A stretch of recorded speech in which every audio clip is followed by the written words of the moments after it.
welcome to UK CORRAL podcast that reviews every single comic ever written by a British writer. I'm your co-host Mike L, and as always, I'm joined by Adamantium. Zenith. And of course, Nice Man. If I were from the south of France, I would be called Nice Man. That's true. Okay, so we have a speed read episode to do here. We have a lot to talk about, but we're going to try and get this done in 59 minutes. So this is Zenith, Book 3 by Grant Morrison and Steve Yeowell. And Adamantium is going to summarize all 138 pages. Thank God. Do your best, Adam. I mean, you don't have to do the whole 138, but just, do your best. Get us through this first section and tell us what we're looking at here. I did not sign up Adam, for this. If it helps you, I enjoyed it, but can you tell me what the hell is going on? Oh, that was going to be my first question.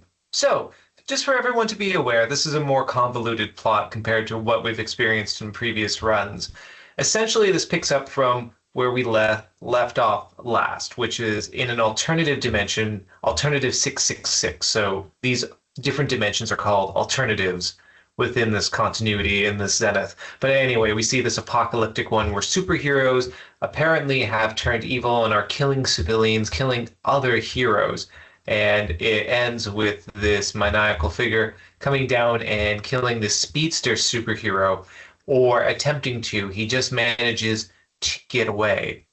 Now, I'm just going to jump ahead and just go into the next issue, because I think for the sake of brevity, I should probably just recap a little bit more.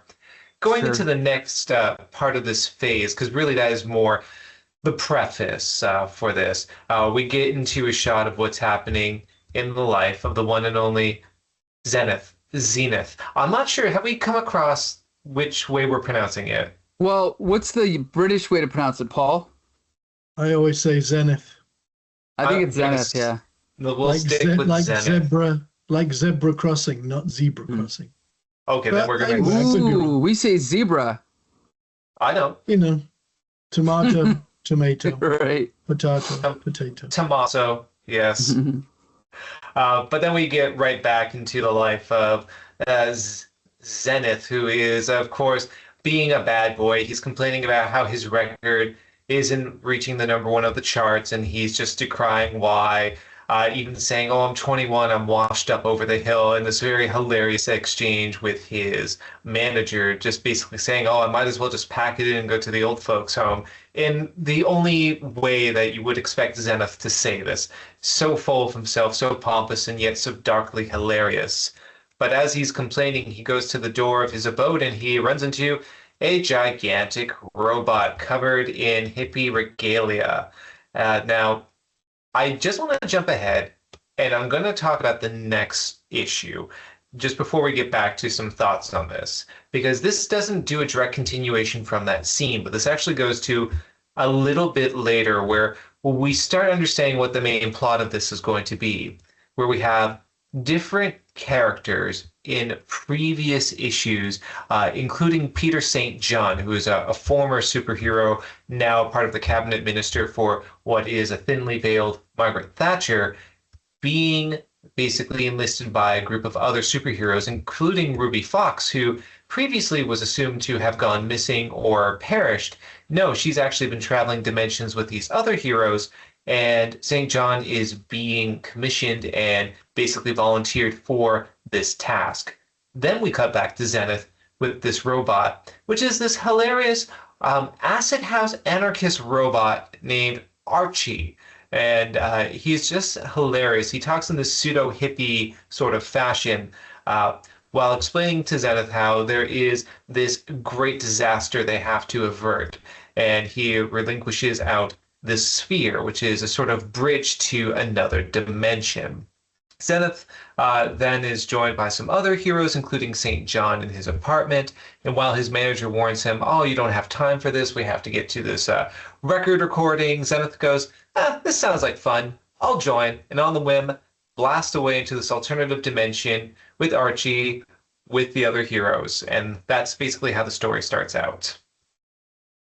So the first thing I'm going to say, and this touches on what Paul asked at the beginning of this, is what in the heck is going on? Now, the reason I asked this, I think, is because Steve Yeowell's art has slightly altered style in this book.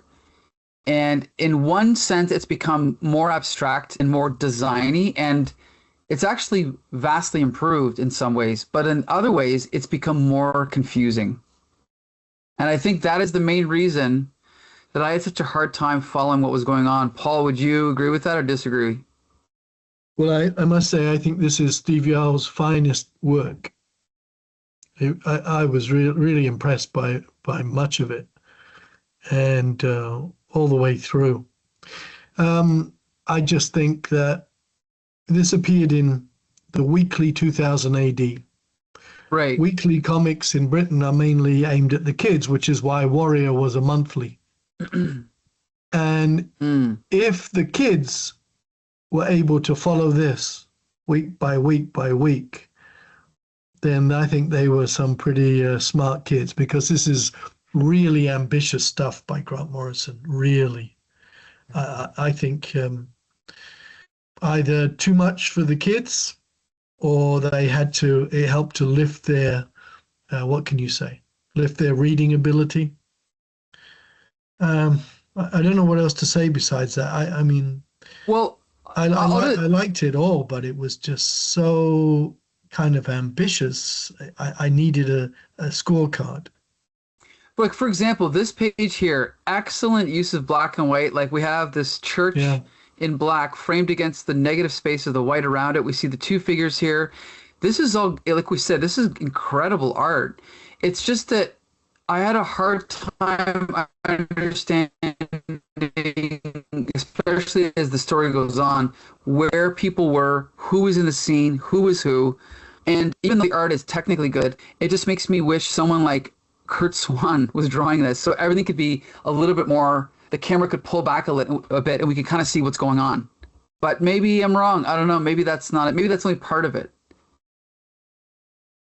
But anything, what do you think, Adam? What do you want to jump ahead? I just think formally the art is at its mindless pun, Zenith. However, I do think the story that we're going to see, and it's already being implied here, I get a lot of evocations of Crisis on Infinite Earths. And for me, the problem with this art style with it is that while you can have some distinction between characters, especially with the black and white style, a lot of characters bleed into each other, and not in an intentional way. And, I am a huge fan of George Perez's work. I think that's one of the saving graces of Crisis. And, we've had a discussion about this, I think, on a previous podcast, Mike. I actually am still a big fan of that storyline, despite some of the more, I guess you could say, technical issues or hiccups with it. I still love that Crisis. But what I really love is that you can tell every character apart.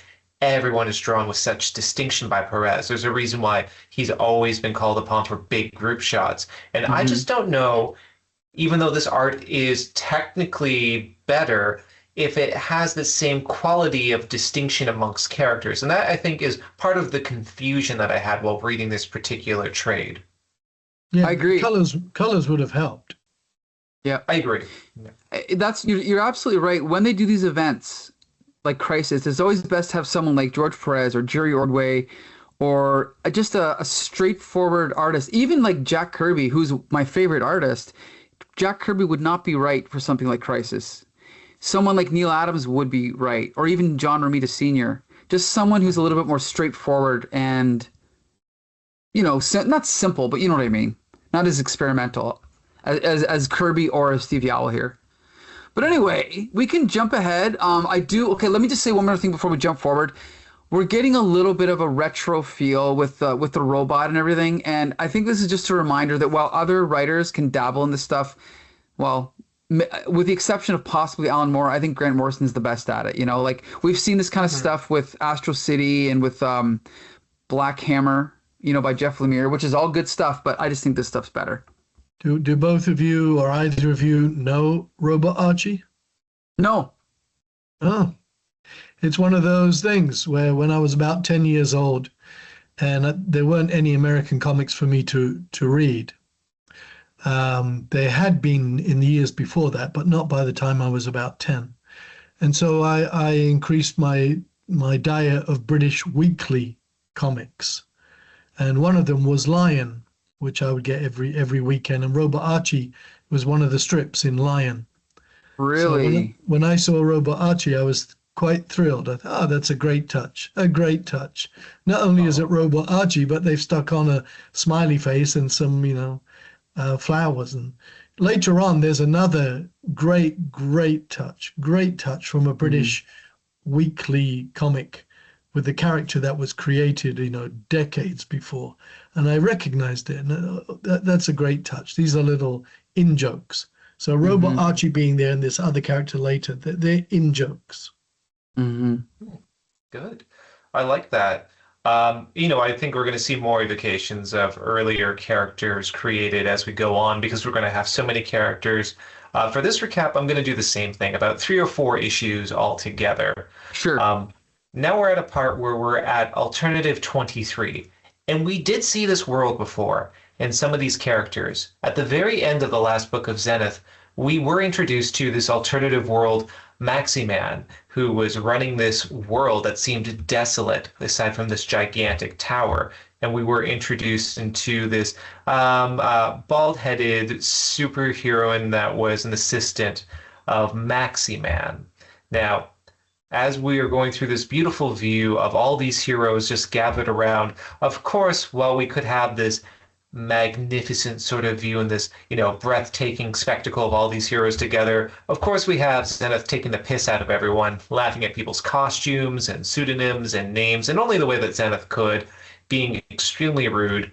There's even one great exchange where after telling off a superhero named the Steel Claw, Ruby Fox goes up to him and says, "I'm sorry, you'll have to excuse him. He's very rude." And that's it. That's her entire apology. And he's laughing in the background there. Yeah. Just great character work as he's guffawing over all these characters and not really taking in the severity of what's happening. Well, things are given a bit more gravity when Maximan arrives. And this Maximan is a little bit different than the previous one. He's blindfolded and is wearing a flowing robe, and he speaks in these sort of pontifical riddles and kind of clipped speech. Essentially what happened is, as he was being introduced by his associate, he has survived in this dimension. Unlike the Maximan on the world that Zenith inhabits, this Maximan survived his death and went on. In fact, he went on to basically transcend humanity. And so he can barely speak because he's transcended a state of superhumanity. So because of this, there's different names he's given. There's a crow at his shoulder, and because he has a blindfold over his eyes indicating blindness, there's a lot of evocations to the god Odin. So there's some pretty interesting mythology that's being evoked with that image. Now, while Maximan is describing the situation, there's more character stuff happening with the heroes, including Zenith seeing an alternative version of him called Vertex, who is more of a charming actual superhero. He's convivial. He's actually trying to be affable with people, and Zenith's not having any of it, just basically thinking, oh, what a wanker. Who could this guy be? This is a nightmare seeing this person. So a little bit of humor given against the gravity of what Maximan is describing. Now, what he's describing is what was alluded to in the previous 2 books, that these sort of extra-dimensional beings, these entities that were called the Old Ones, are trying to construct an omnihedron. And an omnihedron is just basically something that will coalesce the universe into a state where these beings will take over. So as we continue describing and we get more of his description, there's more exchanges between the heroes, and we are exposed to what happened to some of these alternative worlds where these beings entered into. These beings called the Loagar, I believe it's pronounced. So one of these characters named Ben approaches and just describes the decimation of alternative 666, that first world we were introduced to. And it's a nightmarish hellscape where people are eviscerated, dogs and cats are hanging from telephone poles, decapitated bodies are strewn about. And it's just describing his plight as he and other heroes try to battle against these superpowered beings that have been possessed by the Lagoria, just like in that original issue of Zenith that we read all those months ago. And basically, this is a way to rally up the troops to say we need to work together. And basically, what we need to do is destroy the dimensions the Lagoria have taken over to stop this super mega ultrahedron, whatever it's called, from taking over and combining all these worlds. Then just this last issue I'll recap before we talk a little bit more. This is a bit confusing because we have these two apparently godlike beings who are talking to Ruby Fox, and they somehow managed to give her youth. It's interesting because there's a close-up shot of one of these entities. It looks like a female and a male entity, and the male has a visage that looks suspiciously like Jim Morrison. So I'm not sure. Oh, yeah. Yeah. Where is that? That's going forward. That's going back, going forward quite a few pages. So, yeah. So I wasn't quite sure what that was trying to evoke. Yeah, I think it's about 2 or 3 more pages ahead, Mike. Oh, right here. Right here. Yeah. So, yeah, I wasn't sure. There was evocations of Jim Morrison and the Doors in previous volumes of Zenith. So I wasn't sure what exactly that referred to. But regardless, essentially, these entities restore Ruby Fox's youth and they make her young again. And this is contrasted with the description of another hero, this one who was possessed by one of these old ones, but managed to somehow, using his superpowers, burn it out of his body. This particular hero being called Hotspur, who is a bit of a religious-themed hero.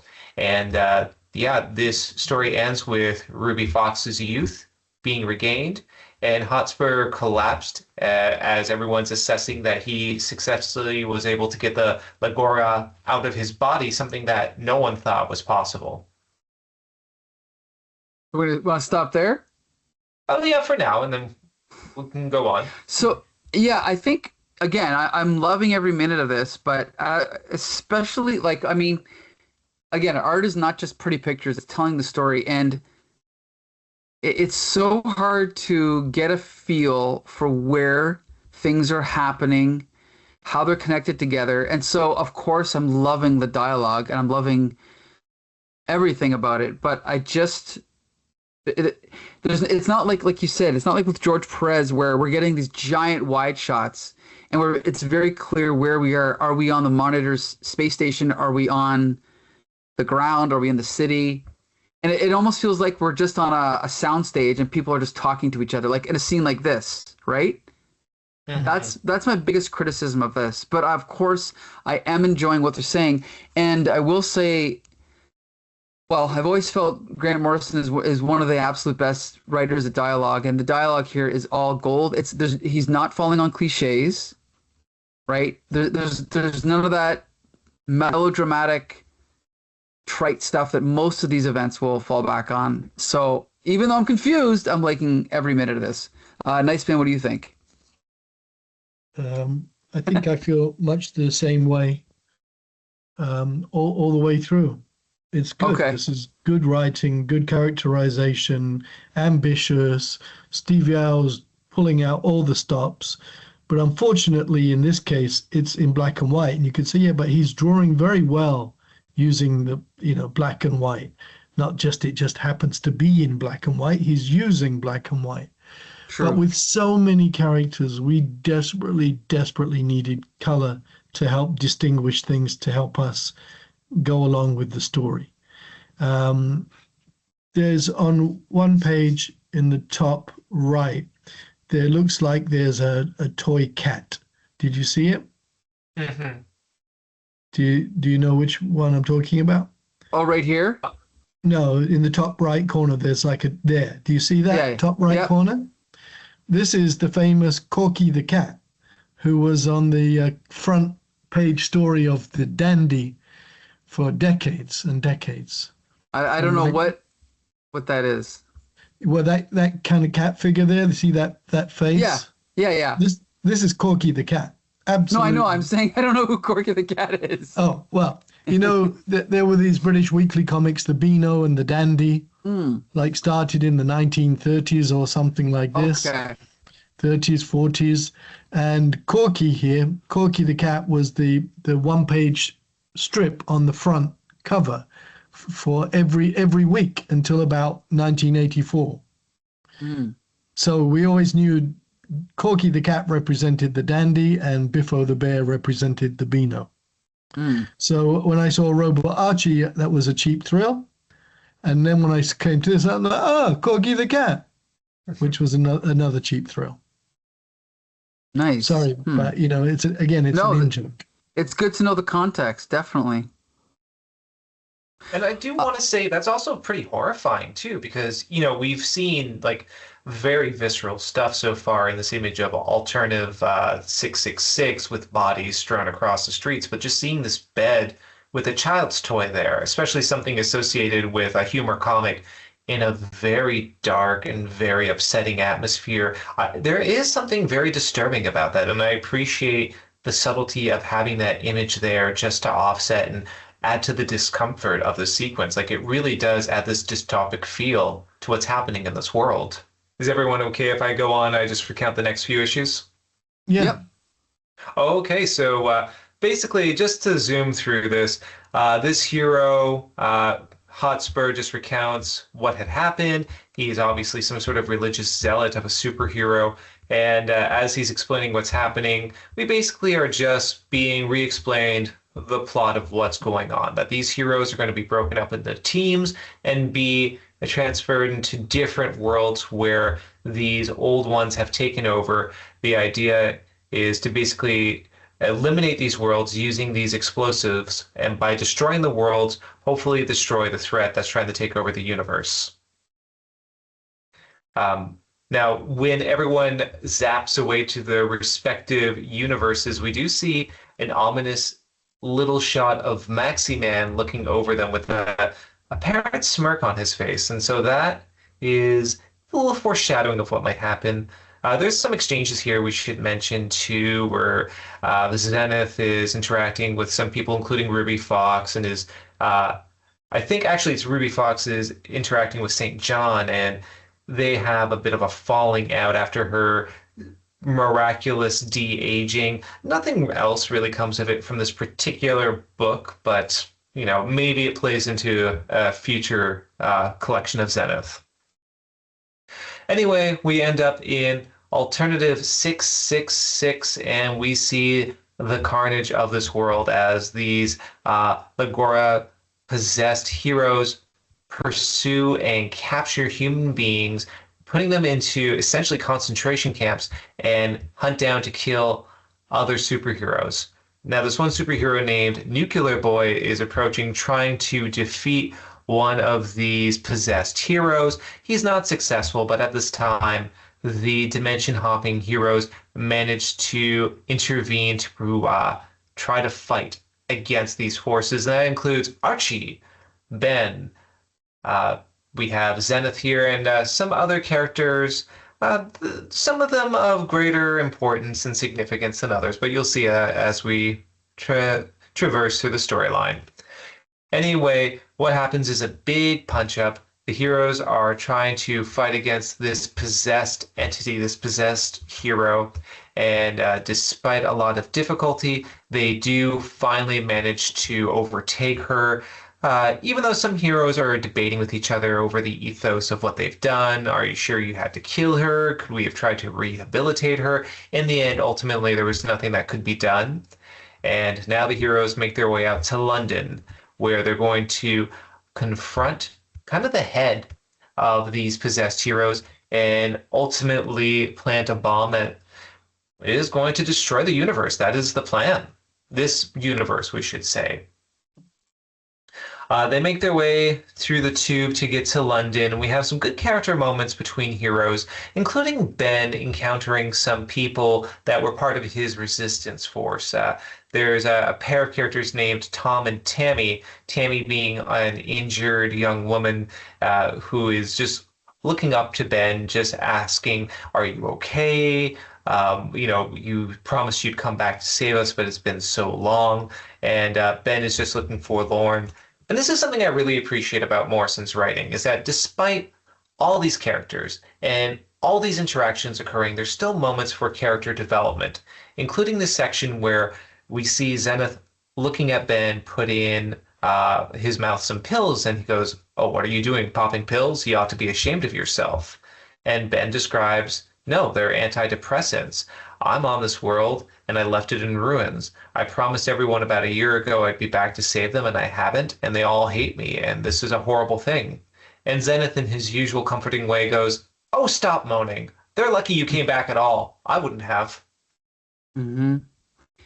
But I just want to point out, again, that's just an example where Grant Morrison, you never know where the next sentence is going to go, because these characters are talking like real people, and they're unpredictable real people.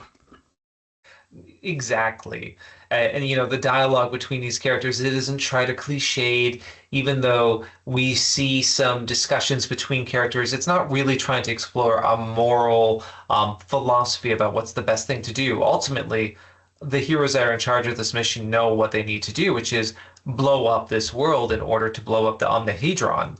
And that's ultimately what one of their heroes tell them. One of their compatriots, he has the device, and they will activate it, and they will destroy the world. Except, just as he's explaining this, some of the possessed heroes enter into the station where they are hiding, and they attack. And then we get a big fight between these various entities. And this is where it does get a bit confusing, because we have various characters on the side of these dimension hopping heroes, and then we have the possessed superpowered entities. One of them is seen from earlier on in the comic, a shadowy figure called Mr. Y that kind of resembles Cloak from the Marvel superhero line. It's like an enveloping large blanket of cloak that can subsume people. But the other heroes, unfortunately, because of their design and maybe just the nature of the art, they do bleed into each other quite a bit. But we have a big fight. Heroes are strewn about. Villains are strewn about. There's a lot of strewing, if you will. But ultimately, what happens is there is a continuation of a fight. They think they best one of these possessed heroes, but they don't manage to. And in the end, what happens is a lot of the time-traveling heroes that were sent on this mission are killed in this battle. It gets into very dire straits to the point where they decide, we just need to set off this bomb and leave this universe. There's no saving it. There's no taking people back with us. And so one of their heroes tried to activate it, only to realize the timer mechanism isn't working in it. That means one of them has to stay behind. And then we get the usual sort of discussions between heroes about who's willing to do it and not. There's this great offer where someone provides Archie the robot with the explosive, asking if Archie will set it off. And he goes, "No, fear," which I just love that exchange. That's great. Did I get to that yet, or no? That's still a bit forward, yeah. Okay. Oh, sorry. Go ahead then. Oh, it's okay. At this point, the woman that was injured that I had mentioned, Tammy, she says, "Well, I'm dying anyway. Let me do it. Everyone else escape into this dimensional bridge, and I will sacrifice my life and destroy this world." Now, the Lagor are coming, so the heroes have to make their way out. They ultimately will take the bridge, leaving Tammy alone, although there is Tiger Tom, her cousin, who decides to stay with her and comfort her as she sets off the bomb. And this part of the story ends with her igniting the explosive, destroying Alternative 666, and that is the end of that. Did I jump really far ahead? Quite I was trying to find. Yeah, I was trying to find that scene. So you're obviously not following along with me. Do you have your own display up there? I do, yes. Gotcha. Okay. And I know I'm rushing a little bit through it. It's just with these issues, there is a lot that happens where it's very kinetic. There's a lot of fight and a lot of exchange. And this is the one downside of recounting a Grant Morrison story, is that you can recount plot points and they go by so quickly, because the point of these stories isn't necessarily the plot points as much as the dialogue and the exchanges between characters. But with that said, that takes care of the first one of these dimensions, and next time we're going to jump into another dimension with another group of heroes. I'll take this brief pause to point out that while someone like, say, Alan Moore is kind of universally loved and admired, Grant Morrison, who's my second favorite writer, is not so universally loved. There's a lot. I mean, Grant Morrison is a massively successful writer, but there's probably an equal number of people that hate their work. Would you agree with that, Nice Man? Yeah, I guess so. I think it's mainly because Grant Morrison has a tendency to say or to write controversial things, and sometimes he says he was kind of goaded into it. Like some criticisms he made of Alan Moore's writing, which whether he was goaded into it or not, he shouldn't have done it. And I think also Grant Morrison seems pretty full of himself. Whereas Alan Moore's definitely got his eccentricities, but it doesn't seem quite as full of himself as Grant Morrison does. But I'm like you. I mean, he's like my second favorite writer. I still think that Grant Morrison. Yeah, me too. Right. Yeah, and I still think this is all good stuff. I can't believe, in a way, that the editors at 2000 AD almost allowed him to do it. If 2000 AD were an American weekly comic, I don't think they would have allowed him to do it, because they would say, our audience is primarily kids. Kids buy weekly British comics, and this is for adults.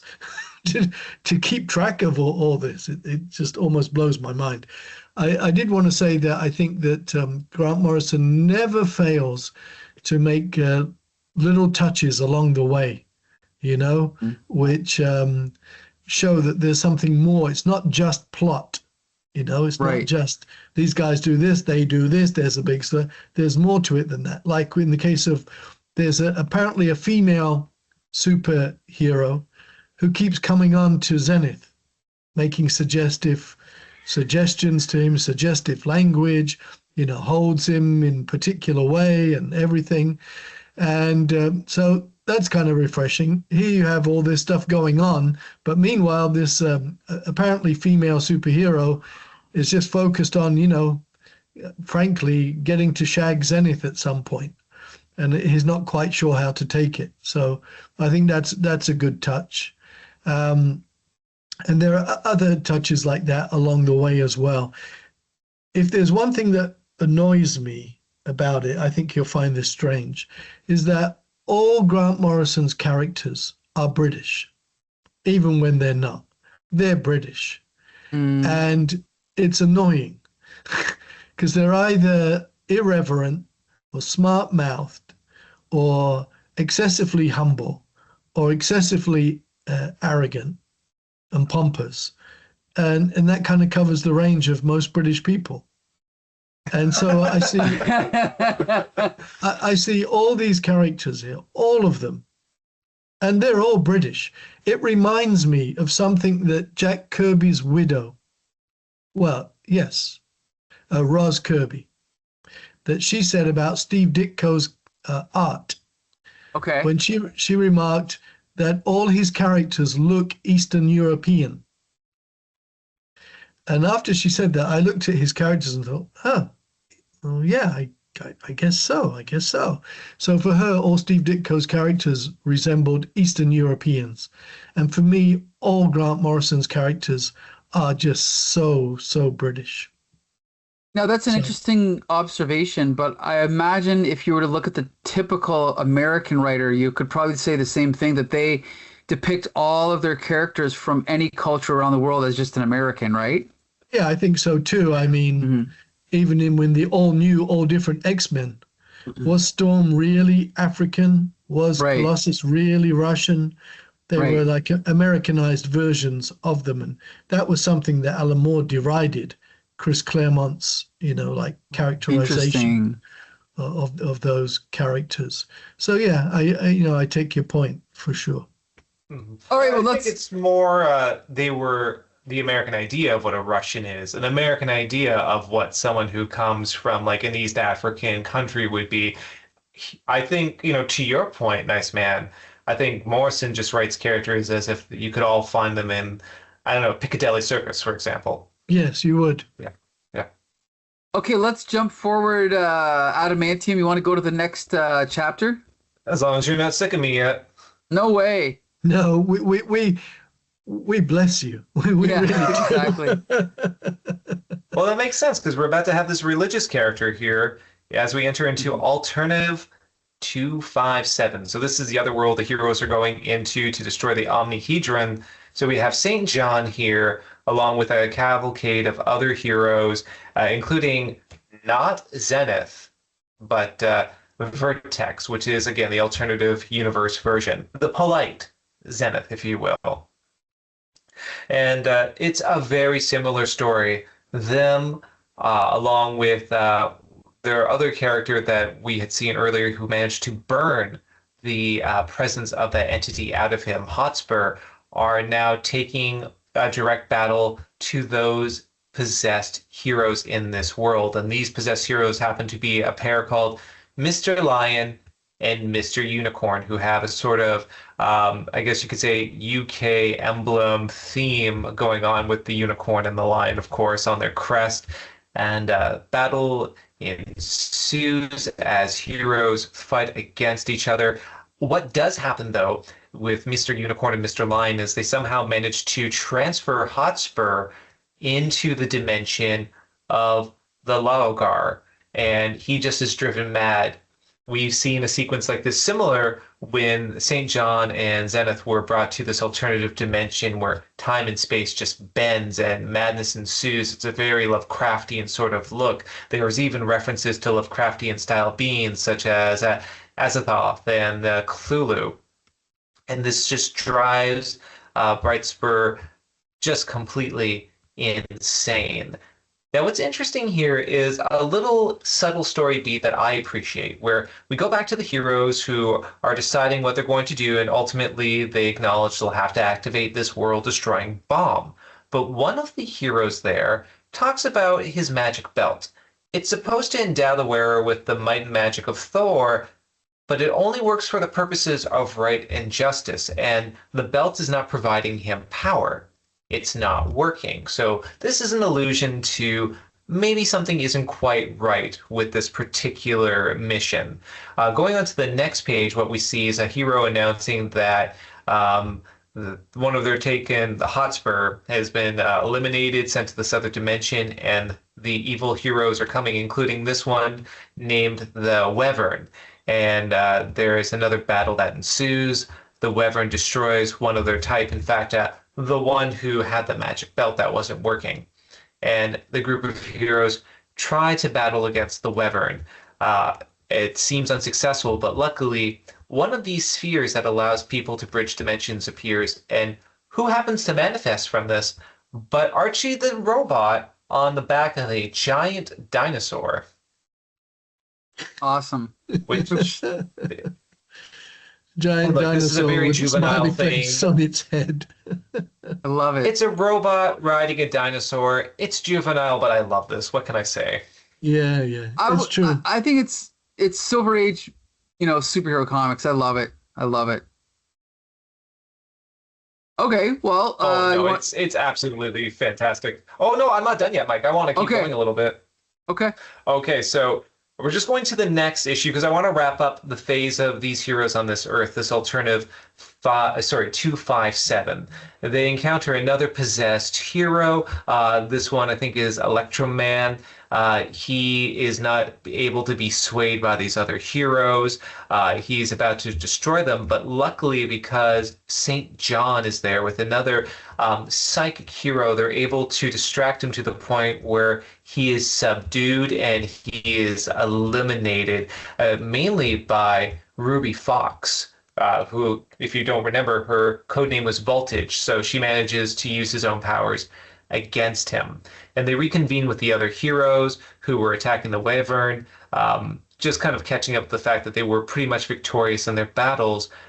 And then Hotspur remanifests, but he appears paralyzed. His mind is blank. It seems like he's incapable of movement. Now, as they're deciding what they're going to do, they look above and they see the Wyvern has not been eliminated yet. It's about to descend and attack. So they traverse back to their universe using one of these bridges, just in time for the Wyvern to come across the explosive box that destroys that world. And that ends that sequence in that beat of the story. I just want to point out a couple exchanges that I really liked. Like you just mentioned it here.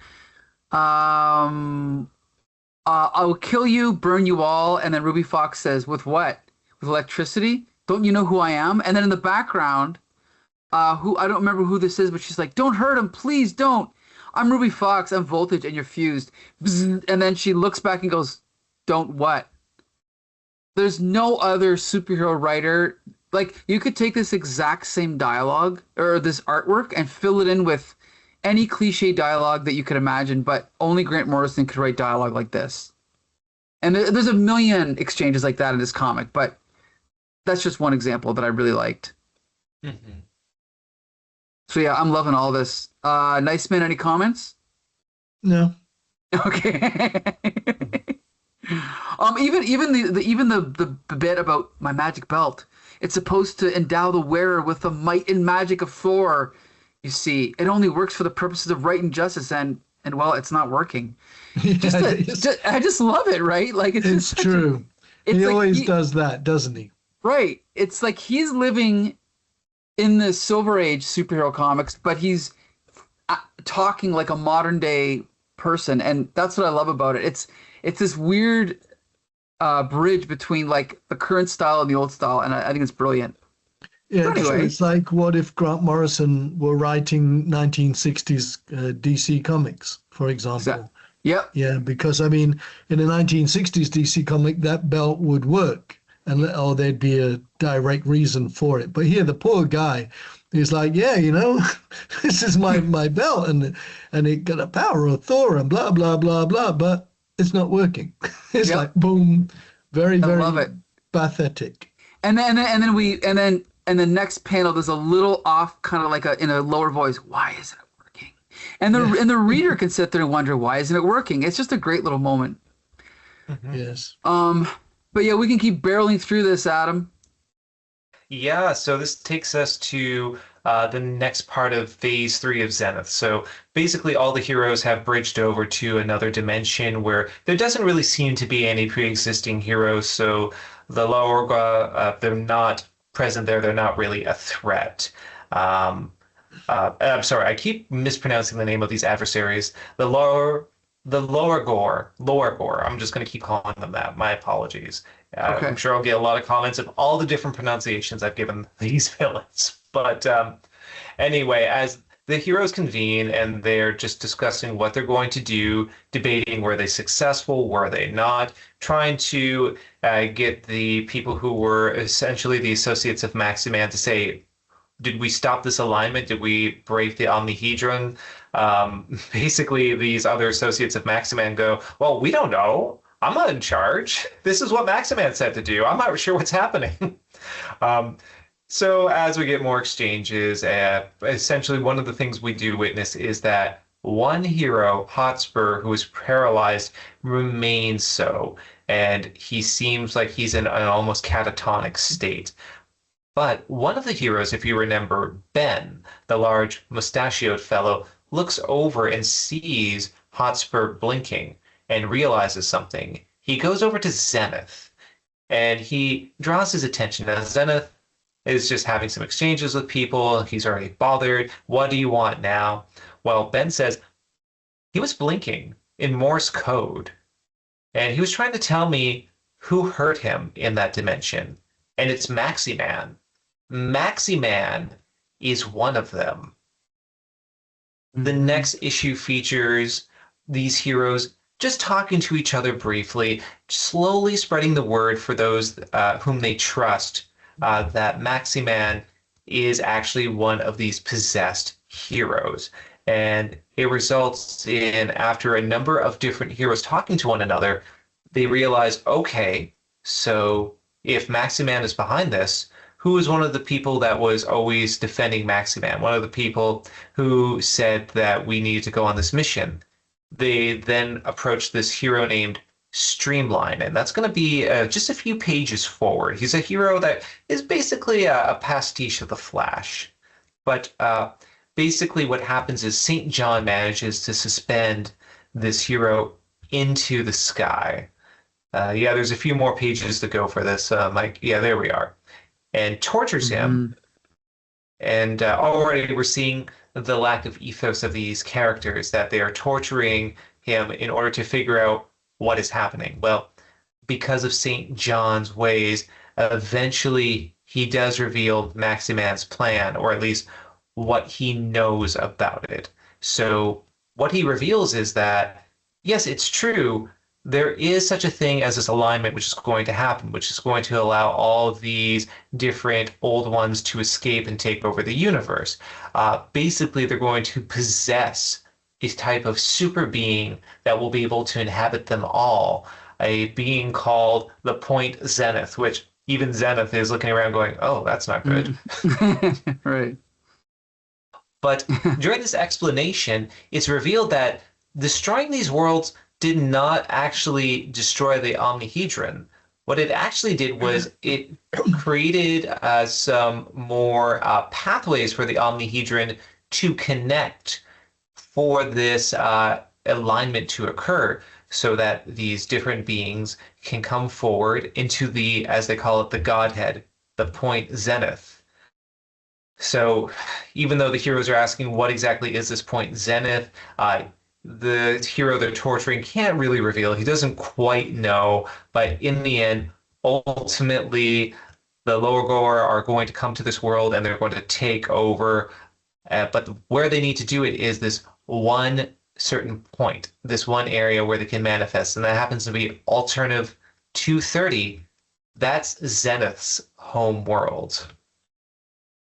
So going forward just to the next part, what we get then after this is a look into World 230. And this is where it gets a bit confusing, because we're introduced to these other possessed superhumans and what appears to be a Nazi supervillain. Now, you will remember in the first run, there was a group of Nazis that created a super being and had it possessed by one of the Lower Gore to take over that world. So this kind of continues on with that, although we didn't really get shown any sort of cartel or underground cabal of Nazis continuing in their research. So this is coming a little bit out of nowhere, but regardless, what happens is these group of Nazi scientists have created a chaos structure, which is one of those bombs that will destroy the universe.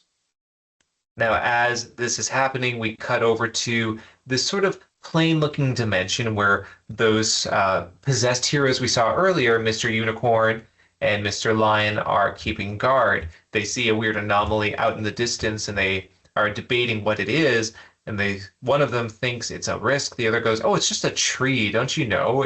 A tree can't be a problem. But it turns out it's a hero that we saw earlier called Oakman, who is a living tree, kind of a pastiche of Swamp Thing, and it ambushes them, and with the help of some other heroes, Mr. Lion and Mr. Unicorn are taken down. And at this point, this allows the heroes to continue their pursuit of Maximan.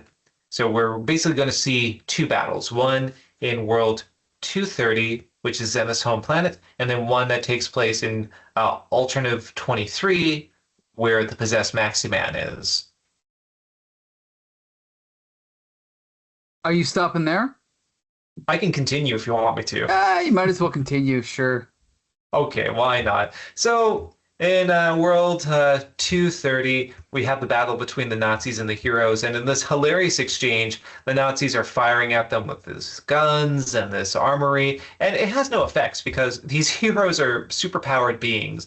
They fly through. In fact, one of their type, as she's flying through, goes, oh, you're pathetic, totally pathetic, as she's just eviscerating these guard Nazis trying to fire at her. Now, she does get her comeuppance with one of the possessed superhumans that punches her, but she's able to be rescued by these other heroes that accompanied her. But they are struggling in the battle against these possessed super beings.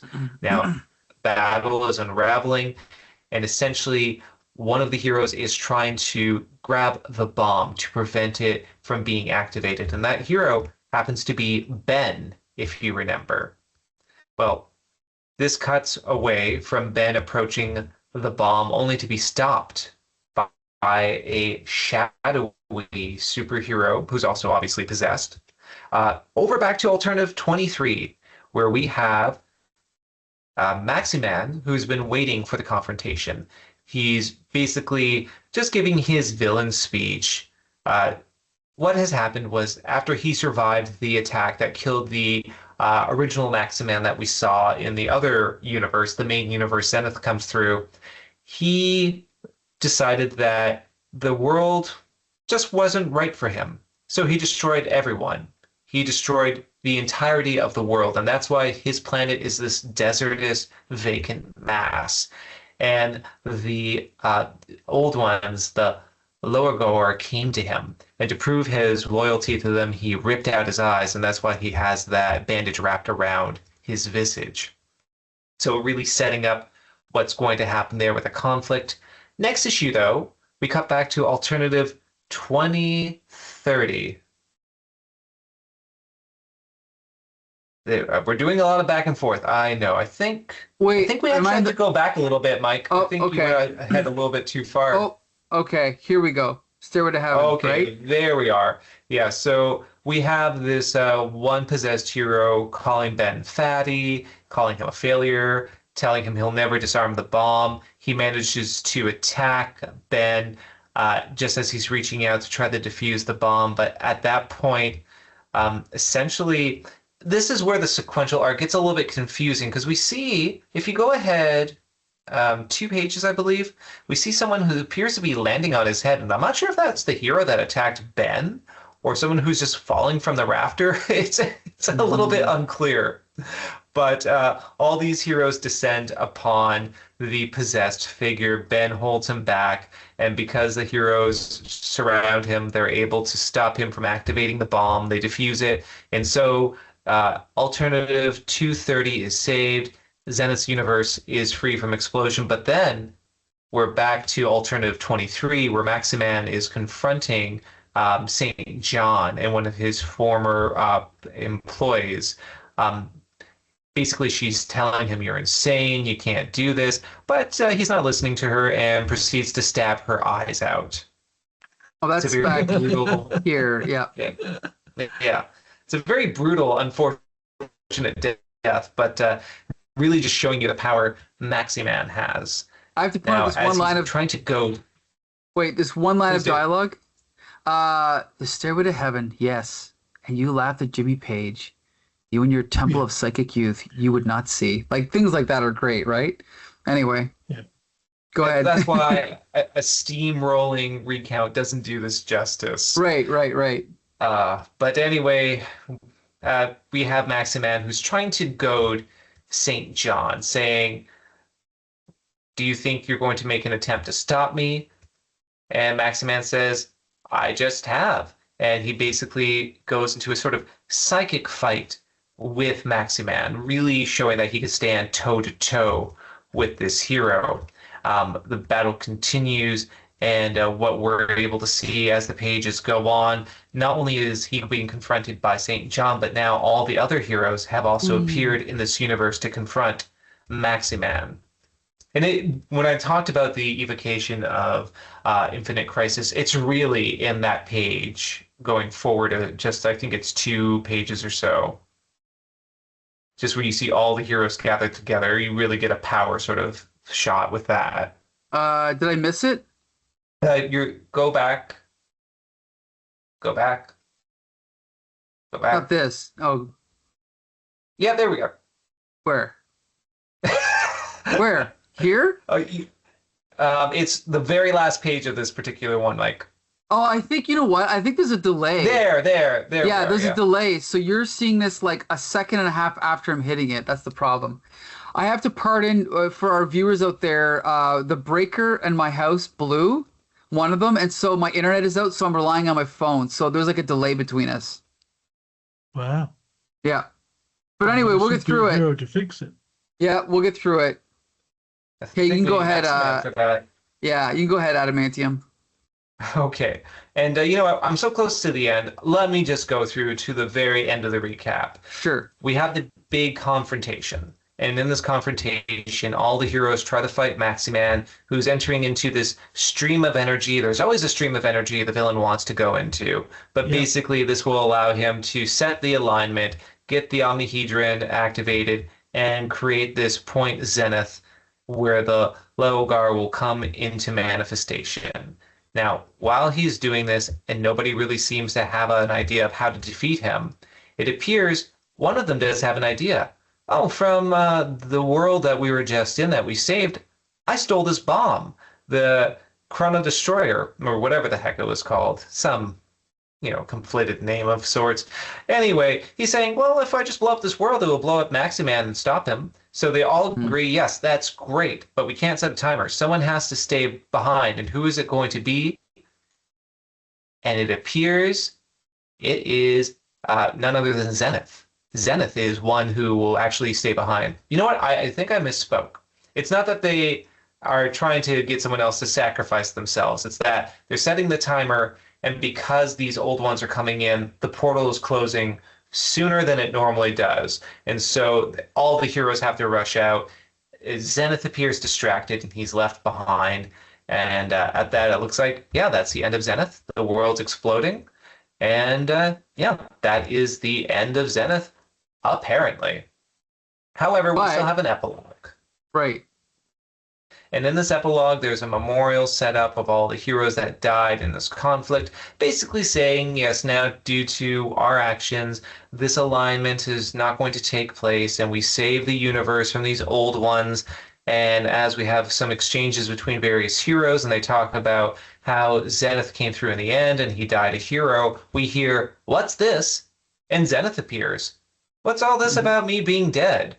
And of course, the big setup, and the only reason they had him in here, it was Vertex all along. A sort of, I think, obvious twist that I certainly saw coming, where Zenith said, oh, I wasn't part of the battle. I was here all the time, showing that he was never part of this conflict. Again, really showing Zenith is not a hero. Despite having superpowers, he just kind of tags along on whim, and he doesn't really have any moral standing aside from just having a good time.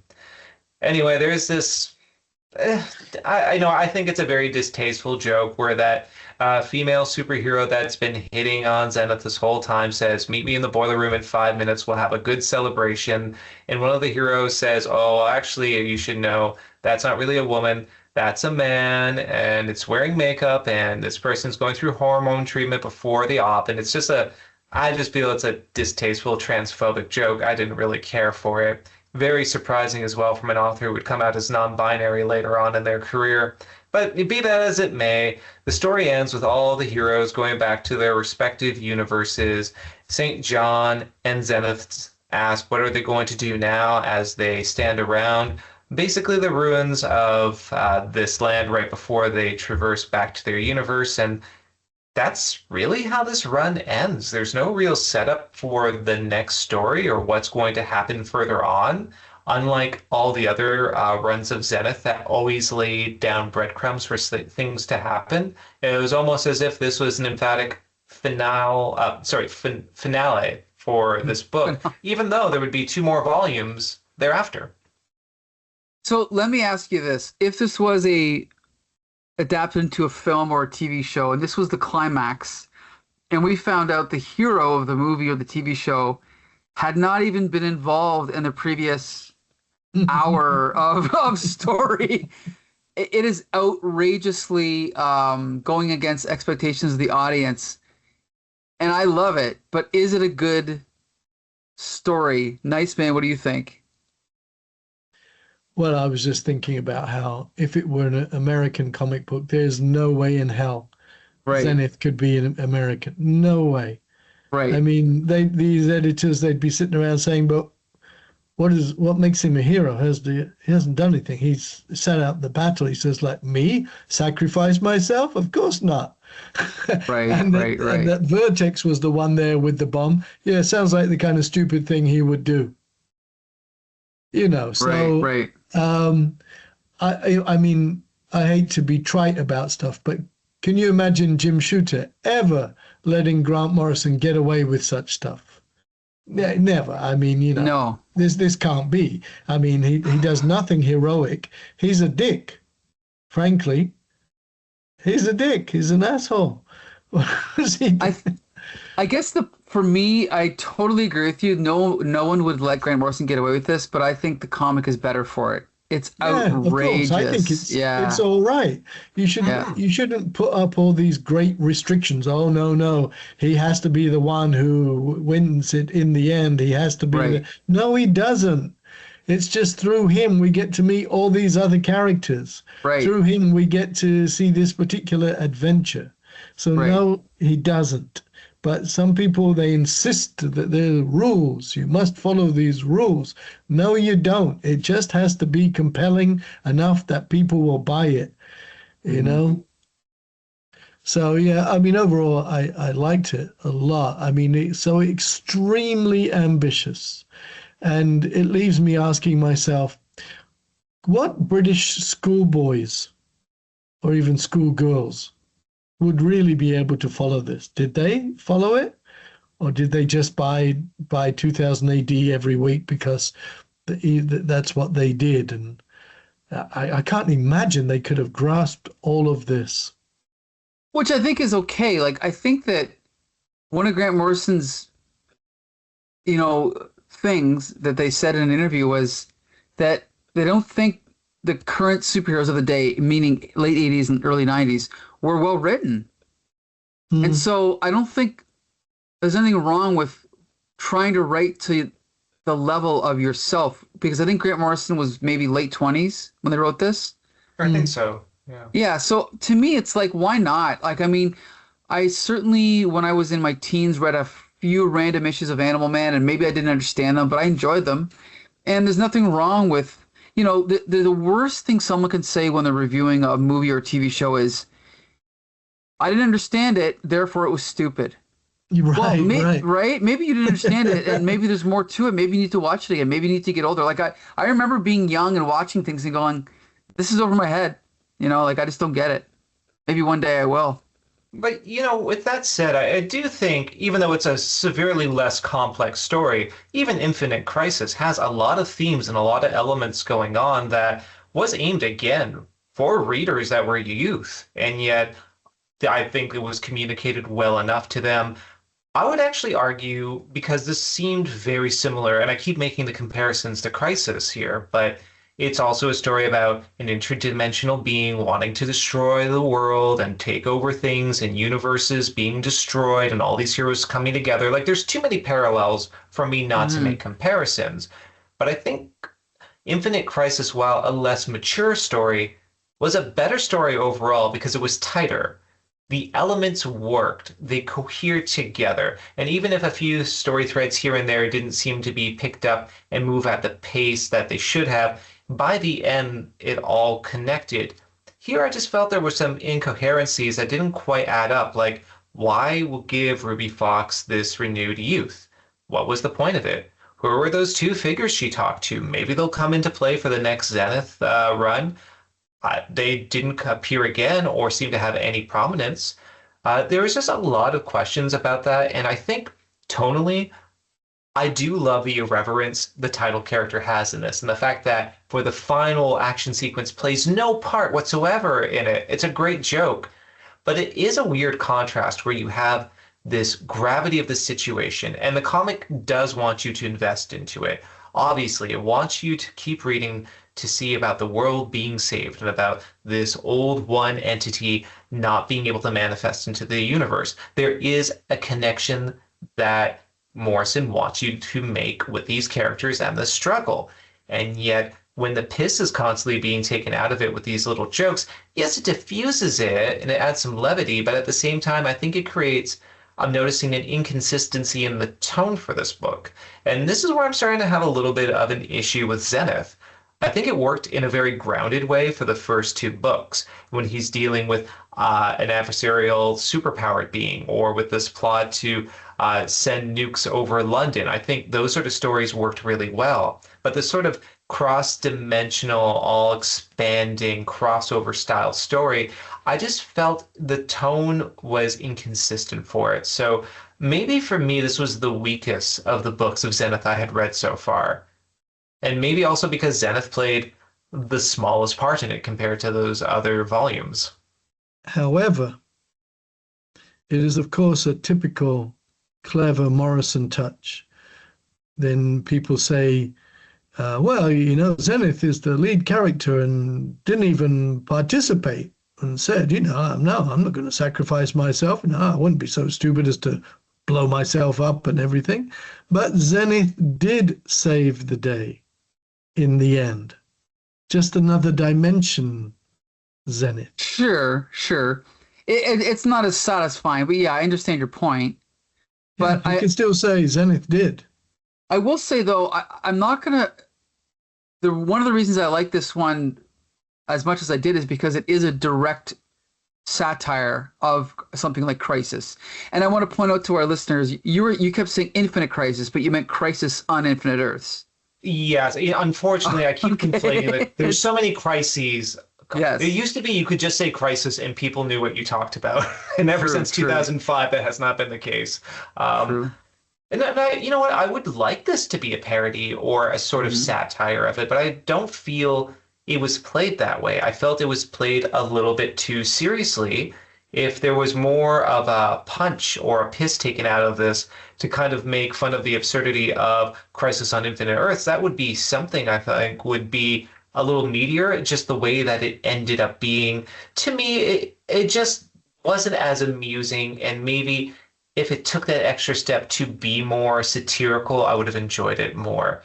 Which isn't to say the art isn't incredible, which isn't to say it's still a very ambitious story. I'm not denying it is. I just feel maybe I like the consistent tone of the previous two Zenith arcs more than this one. Okay. Well, there are 2 more books to go, right? Can I just jump in with yet another comment? Sure, Please. sure. Before we move on. So in the decades that I've lived in the US, I've always heard them say the main character has to be likable. Everyone else has to be likable. I don't agree with that, but yeah. And I've never understood that. Never. It's like I don't think so. I just think I've always said that. I just think it has to be compelling. The characters have to be compelling. Yeah. Don't have to be likable. But you can be sure, again, there will be some American editors saying to Grant Morrison, but your main character's a dick. You know, there's nothing likable about him. Okay. Why does he have to be likable? I don't understand this. I agree a million percent. Somebody can explain it to me one day, but I heard that. I've always heard it decade after decade after decade. You know, I never heard that in Britain. Well, I think it's somewhere along the way, North American viewers and readers got it in their head. They have it's almost like they have like a tiny little checklist of 3 or 4 things. And if it doesn't hit those 3 or 4 things, they can't accept it. Likeable protagonist. I'll also say that sometimes viewers of a TV show will say a show's bad if the show doesn't do what they want it to do. So let's just say that there's 2 characters, they want to end up as a couple. Well, they didn't end up as a couple, so therefore it's a bad show. But that's not how stories work. It's the quality of the writing. The Unforgiven by Clint Eastwood, right? The story was actually written in the mid-70s, and then it wasn't made until like 15 years later or more. But there were 2 kind of relatives, American relatives of mine, and they just, thought it was terrible, and I think they got up and left us because the narrative kept defying expectations. Right. I thought it was great. It was great. They thought it was terrible, but no, it defied expectations. And in one at times, the Gene Hackman character seemed heroic. At other times, he seemed like the bad guy. But then along comes the Richard Harris character, who's definitely a bad guy because he's badder than the Gene Hackman character. And and then Morgan Freeman's riding along with Clint Eastwood, and then he says, I think I'll go home, and he goes home. It's great. Your tendencies you're talking about for American audiences, I think, are very much for genre works. Because I think about popular things, ranging from Taxi Driver to even like a film from last year, Marty Supreme, which are focused Right. on unlikable, very antagonistic characters. And they're fascinating. They were films that generated a lot of interest from critics and audiences because they were popular works. And yet, I think when it comes to genre works like a superhero series, people really want that likableness. They really say that, well, that's something that has to happen. My point of view is maybe people who go into genre works, unfortunately, they have more of a limited view of what they expect from the work. Genre is defined by its tropes. It needs to adhere to its tropes. That's what I like. If it's not that, I won't like it. One of the worst things that people could talk about for a superhero comic or entity, be it a show or a film, Mike, I think you can agree to this, is when people say, well, it's not really a superhero movie. Maybe because it, I don't know, bucks the trend a little bit. And I think Zenith bucks the trend in that way.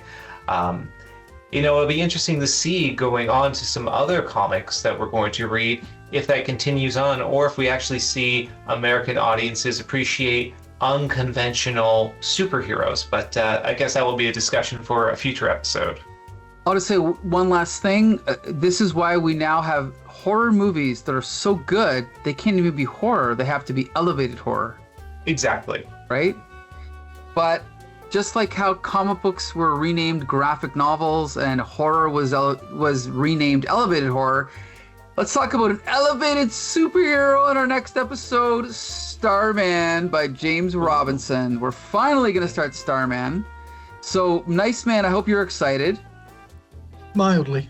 Okay. I have only read scattered issues of the series, so this will be the very first time I've read it, start to finish. So this would be very interesting. But anyway, yeah. This is James Robinson, who, as I may have said before, used to be part of the group, the comics group that I used to meet up with in London. We used to meet once a month, hang out, go and get fish and chips, hang out Nice. in the pub, different stuff like that. But sadly, I have zero recollection of James Robinson in that group.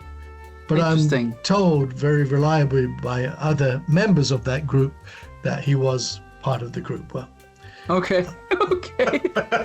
All right. Well, I guess you don't have any stories, to share with us about James Robinson, but that is a pretty cool little nugget of information there. yeah.